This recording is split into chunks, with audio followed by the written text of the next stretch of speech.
Hi everyone. Last summer I came to you with a report on the government's omnibus bill that brought in greenwashing legislation to the Competition Act.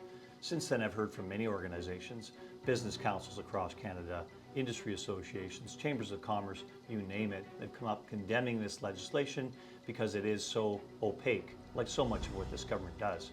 Here's the issue, is that the definitions themselves actually lead towards more open lawfare from organizations that want to take companies to court for talking about what they're trying to do for the environment. But it also brings in things like internationally recognized methodologies into the legislation that actually do not exist. So definitions are important in legislation. These don't exist now. As for definitions, let's look at something here. The definition the government has on this greenwashing includes standards making representation to the public on benefits for the environment, the proof of which lies with the person making a representation and in accordance with internationally recognized methodology. Investopedia calls greenwashing the process of conveying a false impression or providing misleading information about how a company's products, processes, or practices are more environmentally sound than they really are. Now, when I think about this actual definition of greenwashing, there's a company that comes to mind. It's a company that's recently left Canada to move to the United States, a company called Brookfield Asset Management.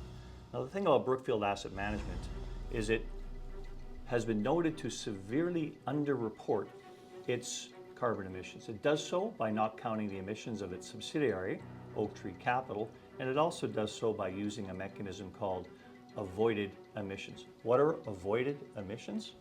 Avoided emissions are, I didn't do something this year, therefore I'm taking the emissions that might have happened if I pursue that activity, and I'm using the credits against what I'm actually consuming. It is carbon accounting that doesn't work. Nobody recognizes it as legitimate carbon accounting, and the Anthropocene Fixed Income Institute has actually referred to it in response to Brookfield that they should get in competition for the most egregious greenwash award of the decade. So let's take a look at one of these specific assets in the Brookfield portfolio that is actually in question here.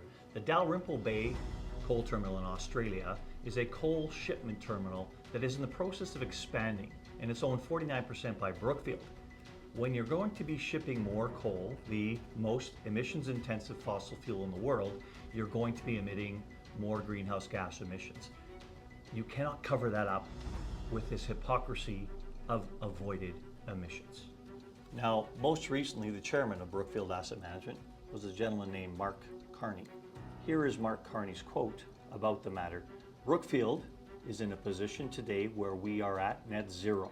And the reason we're net zero is we have this enormous renewables business that we've built up and all the avoided emissions that come with that. Avoided emissions. Things that have no bearing in actual carbon accounting. Nobody gives it any credit. Amanda Mendoza, who's the head of the private equity stakeholder project, who said that Carney oversees investment decisions that starkly contrast with sustainable and transparent progresses. She goes on to say Brookfield embodies the definition of greenwashing, while Mark Carney was on the board. Let's take a step back. Mark Carney was hired to the board of Brookfield in August 2020. Prior to that, in 2019, he was named as the United Nations Special Envoy on Climate Action and Finance, and subsequently named as the co-chair of the Glasgow Financial Alliance for Net Zero. His objective in those roles was to make it more difficult for resource companies to raise capital and get insurance. And note his actual very public opposition to building Canadian pipelines. So Brookfield hired a climate advocate to act as their green shield and still continue to increase their emissions and hide behind a veil of so-called avoided emissions, all while Mark Carney was on their board. These are reporting metrics that don't work, but it also shows that there appears to be an obvious conflict of interest between Mr. Carney's divergent roles. All we're looking for here is accountability. What are the numbers? What have you accomplished? What are you responsible for? And how are you being paid? This opaqueness that we've described on these financial reporting mechanisms that happen at these international bodies is something that's falling apart around the world because it doesn't make sense. Mark Carney, meanwhile, is trying to bring that opaque kind of reporting to Canada. He's discussed having an operational budget balance and a continuing capital deficit going forward here. That's like me saying to you, I'm not going to go any more in debt because I'm going to stop putting money on this credit card and I'm going to get a new credit card. I'm going to put a whole bunch of money on that.